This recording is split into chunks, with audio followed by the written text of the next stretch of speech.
Olá, bom dia.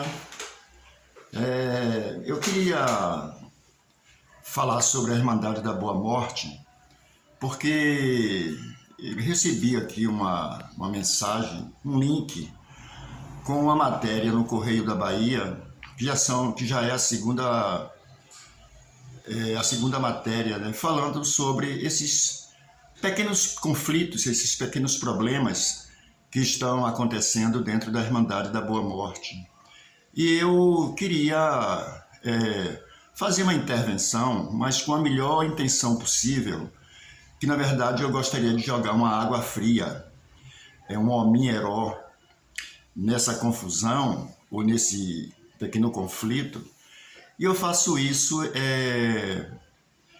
baseado numa, sabe, entre aspas, uma autoridade que eu possuo, porque eu cresci dentro da Irmandade da Boa Morte.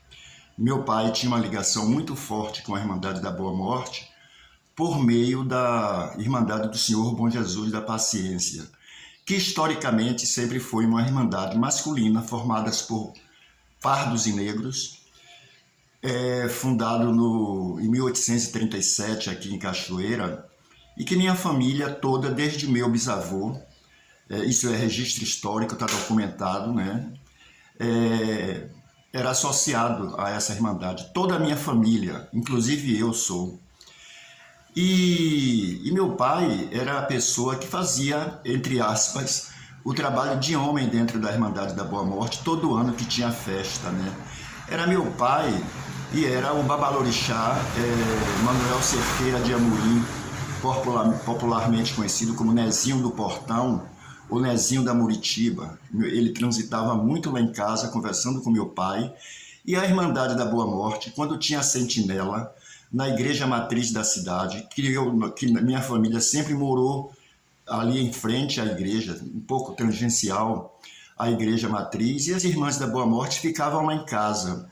Então eu participei, eu vi muita coisa privativa da Irmandade da Boa Morte, como menino, acompanhando meu pai.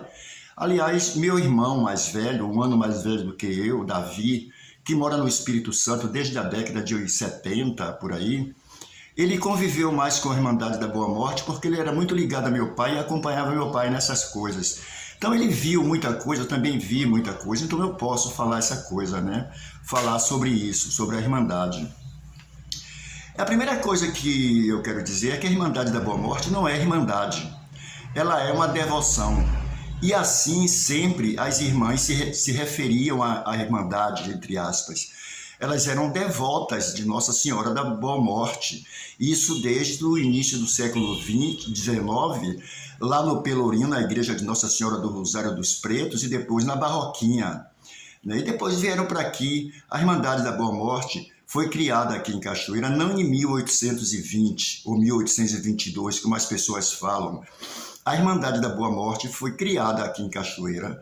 Ela se expandiu de Salvador para Cachoeira a partir da segunda metade do século XIX, tá? Provavelmente a partir de 1870. Essa é a data que a Irmandade da Boa Morte de Cachoeira se instalou aqui, tá?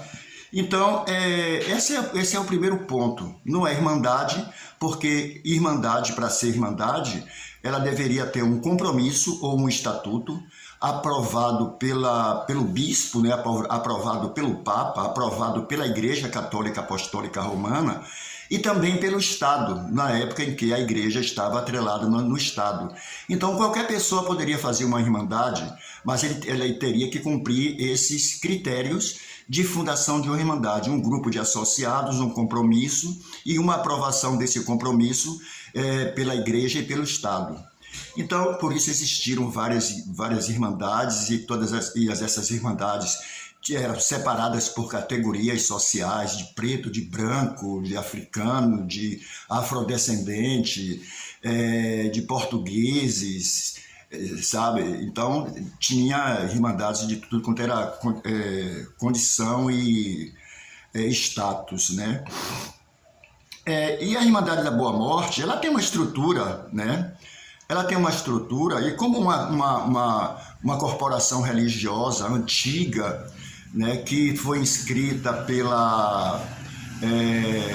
como patrimônio imaterial baiano, né, ela precisa preservar essas tradições, essa estrutura que ela possui, que o que faz com que ela seja hoje reconhecida como um patrimônio, ou seja, pátria, né, de pai, né, que é o que significa uma herança cultural legada pelos ancestrais e que sobrevive até hoje, isso precisa ser preservado e respeitado pelas irmãs. Aí fica aqui essa situação de criação de coisas que a gente não sabe se as irmãs estão querendo transformar uma tradição de mais de 100 anos e mais de 150 anos numa coisa moderna, né? Uma coisa com uma estrutura jurídica atual, ou elas não conhecem a estrutura da Irmandade da Boa Morte, não sabem os fundamentos da Irmandade da Boa Morte, ou uma coisa ou outra, né?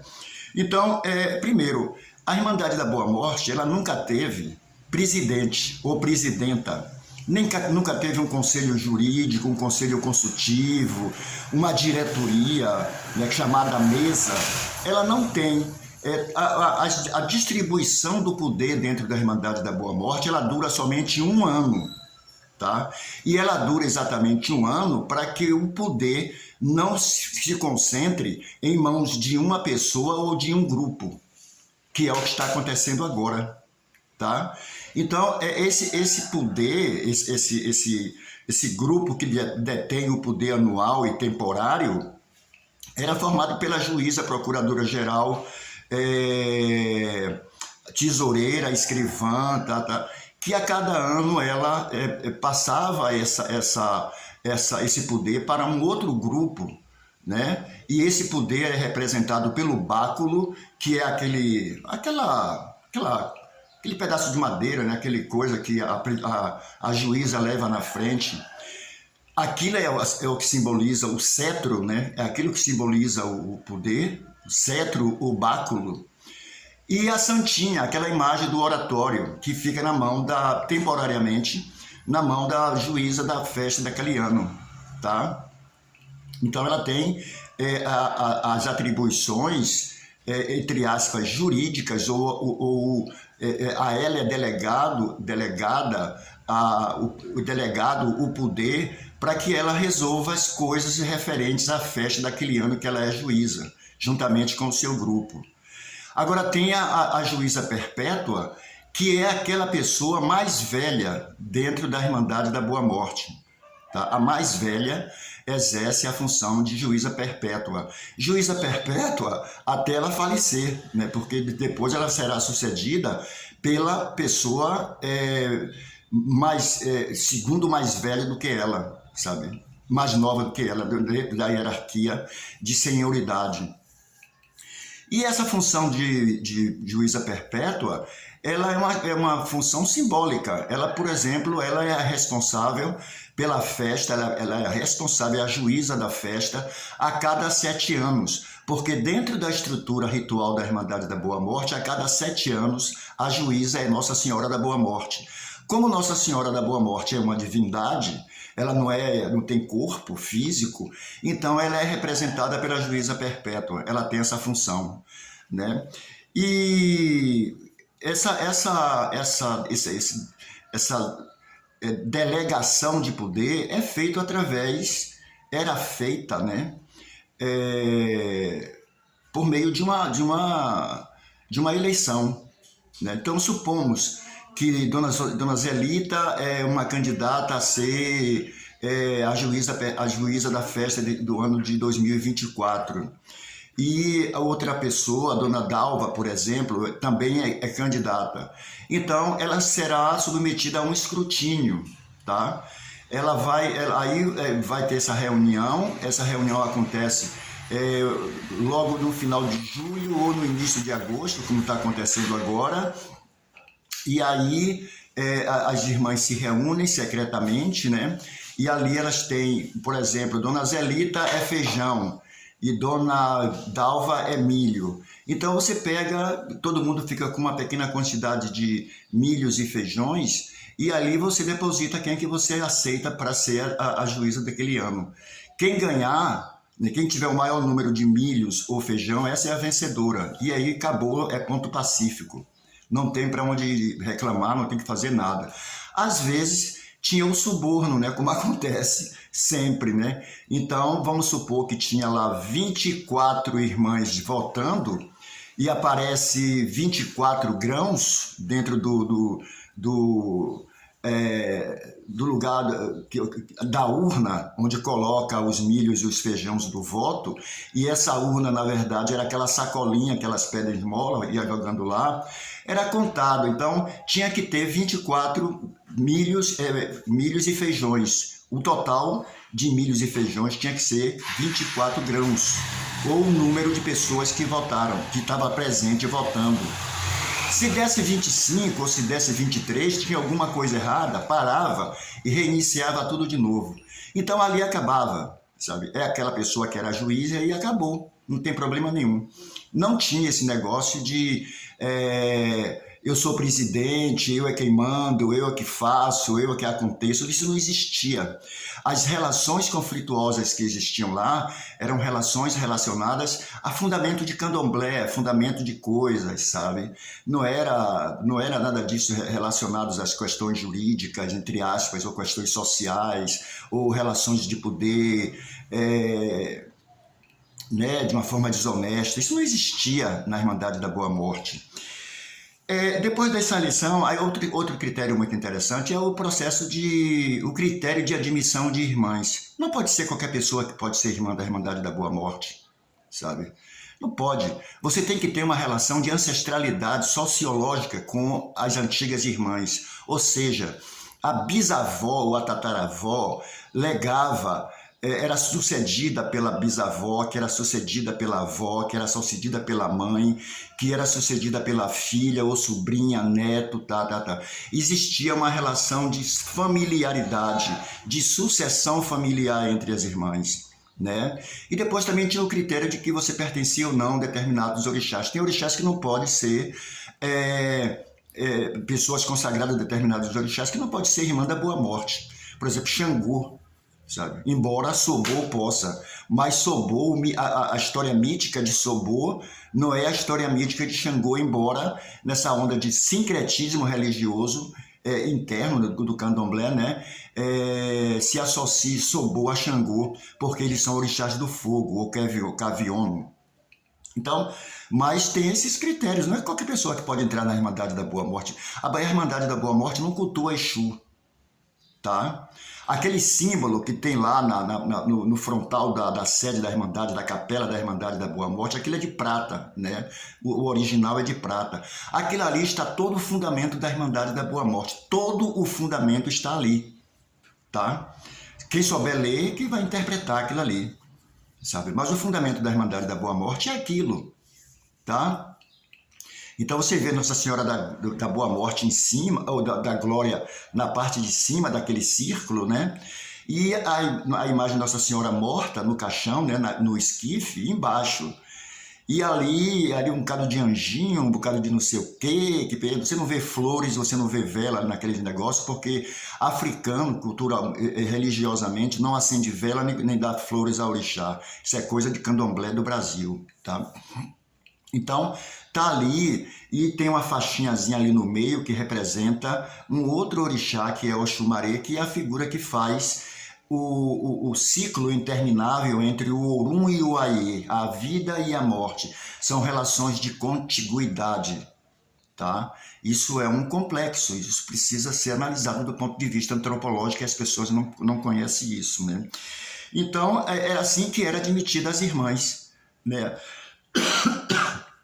E tinha casos, por exemplo, de Dona Glória de Oxalá, que viveu a vida dela quase toda no Rio de Janeiro. Quando ela chegou à idade, né, ela largou tudo lá no Rio de Janeiro. Ela trabalhava numa casa de família de milionário, ganhava bem, vivia bem. Ela largou tudo lá para vir morar numa casinha que ela guardou durante toda a vida dela aqui na rua do Barão de Nagé, sabe, uma casa pequenininha, voltou para aqui porque ela tinha que cumprir a obrigação de ser irmã da Boa Morte. E quando ela chegou na sede da Irmandade da Boa Morte, ela disse simplesmente: eu vim aqui me apresentar para eu ser admitida da Irmandade da Boa Morte. Ninguém disse nada para ela, porque ela era afilhada de Nossa Senhora. Ela foi destinada para, quando chegasse a determinada idade, ela ser admitida à Irmandade da Boa Morte. Aqui também tem uma figura, uma pessoa, que ela é descendente de uma africana chamada Adelofora, lá de Abelcutá. E o avô dela, o bisavô, né? Triavô, aliás, o triavô dela chamava Olubeni. A Delofora, que era casada com Olubeni, era regateira, ela vendia peixe. Regateira era vendedora de peixe, ela vendia garupa. E esse Olubeni, o marido dela, vendia vassouras, tá? Eram figuras que depois passou a fazer parte da elite econômica, social negra africana aqui em Cachoeira, né? Então, a Adelofora, ela foi uma das fundadoras da Irmandade da Boa Morte. Inclusive, o bisneto dela veio do Rio de Janeiro para aqui, para Cachoeira, e recuperou o livro da Igreja dos Nagôs, que estava lá o nome dela, como uma das fundadoras. E esse senhor, seu Américo da Silveira, ele sempre vinha do Rio de Janeiro para Cachoeira para assistir a festa da Boa Morte, para relembrar da família, tá? Então, uma menina aqui de Cachoeira, hoje, uma amiga minha, amiga de várias pessoas aqui, ela é afilhada de Nossa Senhora. Ela tem por obrigação ser chamada, pelo menos, ela aceita ou não, mas ela precisa ser chamada para compor o quadro das irmãs da Irmandade da Boa Morte. O nome dela é Railda da Silveira, professora Railda da Silveira, ela mora na Pitanga. Ela é trineta de Adelofora, uma africana de Abelcutá, e trineta de Olubeni, que era outro de Abelcutá. Ele até retornou para a África, ninguém sabe para onde. A família dele me contou essa história, porque essa família está aqui até hoje, né? E tem documento, tem fotografia, tem uma porção de coisa, tem uma história relacionada ao candomblé, tem toda uma história por fora, que a gente não pode também falar tudo, né? Então, é assim que é a Irmandade da Boa Morte. Então, eu gostaria de jogar uma água fria sobre esse problema, dizendo: olha, a Irmandade da Boa Morte não tem presidente, não tem conselho, não tem nada. A forma de eleição é assim, a forma de admissão é assim. E essa tradição religiosa da Irmandade da Boa Morte precisa ser preservada, porque ela é um patrimônio cultural e material baiano, né? E esses fundamentos precisam ser preservados. Eu, modestamente, conheço, né, os fundamentos da Irmandade da Boa Morte e me coloco à disposição para quem quiser, porque eu terei o maior prazer de dizer como é que era a festa, tá?